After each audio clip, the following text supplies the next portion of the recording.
Ұлт өнерінің жанашыры Ахмет Жұбанов. Қазақ халқының бай мәдениеті мен рухани қазынасының маңызды бөлігі музыка өнері.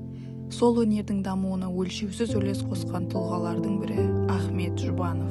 Қазақ музыкасын зерттеуші көрнекті ғалым, әйгілі композитор, дирижер, Қазақстанның халық артисі, өнертану ғылымының докторы, профессор, академик Ахмет Қуанұлы Жұбанов 1906 жылы 29 сәуірде Ақтөбе облысы Темір ауданында өмірге келген.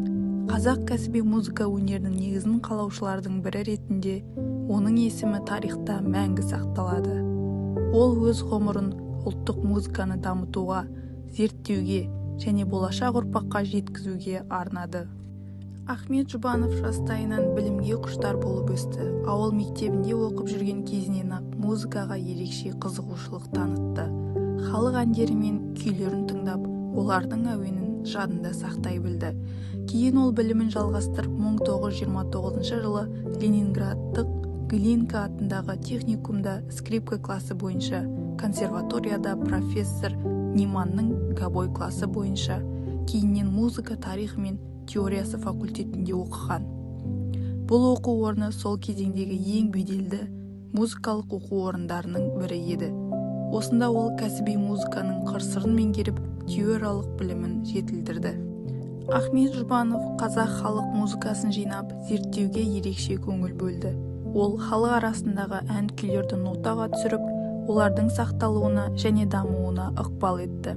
1934 жылы Ахмет Жұбанов атындағы алғаш 11 адамнан құралған домбырашылар ансамблі негізінде Қазақ ұлттық халық оркестрін ұйымдастырды.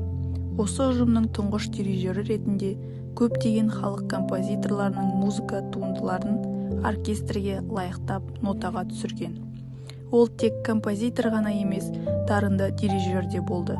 Оркестрді басқарып, кәсіби музыканың дамуына үлес қосты. 1936 жылы музыка әліппесі атты тырнақалды кітапшасы жарық көрген. Ахмет Жұбанов Қазақстанның халық артисі атағын иеленді. Бұл оның өнер саласына сіңірген еңбегінің жоғары бағалануының дәлелі. Жұбанов қазақтың ұлттық өнерін дамытуға қосқан үлесі үшін Қазақстан мемлекеттік сыйлығының лауреаты атағына ие болған. Ленин орденімен және тағы басқа ордендермен, медальдармен марапатталған. Бүгінде оның есімімен оқу орындары мен көшелер аталады. Оның қалдырған мұрасы қазақ мәдениетінің баға жетпес қазынасы. Ахмет Жұбанов қазақ музыкасының шамшырағы.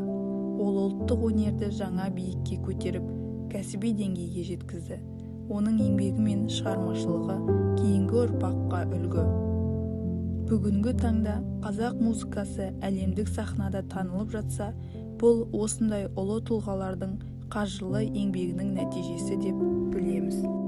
Композитор ретінде қазақтың музыкалық мәдениетінде өзіндік мелодиялық өрнек қосқан ондаған ән мен күйдің, романстар мен хорлардың, аспаптық, симфониялық және вокалдық шығармалардың авторы Ахмет Жұбановтың композиторлық шығармаларының көрнекіліктері Латиф Хамидимен бірлесіп жазған Абай және Төлеген Тоқтаров опералары бар.